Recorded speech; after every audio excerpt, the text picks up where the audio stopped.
Hello everyone, today we'll be making sodium magnesium oxide aggregate, also known as MgO, through the weighted thermite method.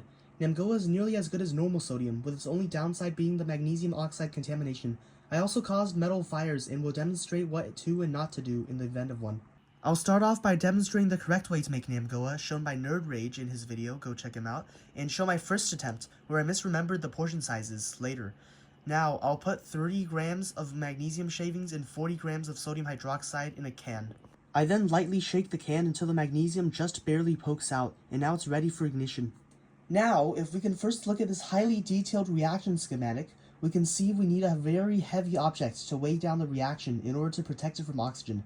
So to do that, I'll be using another can full of quarters. Lighting this mix up is also quite difficult, and I failed twice before succeeding the third time by melting the top layer of sodium hydroxide before igniting the magnesium. You know it's lit when it shoots out a bright yellow flame like this one.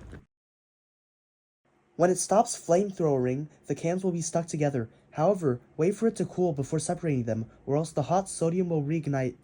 When it cools down, you can see that an interesting structure has developed, and I dump everything out onto my tray. Now, let's test if we made real sodium by throwing it into water.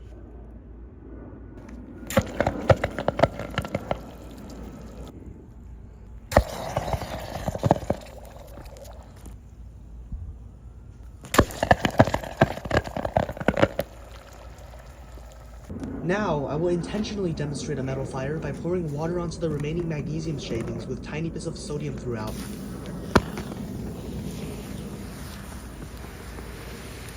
You may think splashing even more water onto the magnesium fire might put it out, but it splashes flaming magnesium everywhere. Now, for my first attempt with the wrong measurements, I managed to switch the two values mentally, leading to 40 grams of magnesium and 30 grams of sodium hydroxide. I used a bucket to cover up the reaction, and when it was done, it was sodium time. However, after the first slump, things began to go wrong.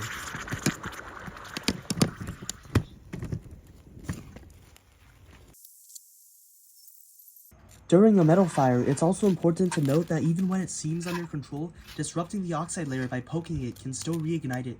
The correct way to put out a metal fire is to smother its oxygen supply with an inert salt such as sodium chloride.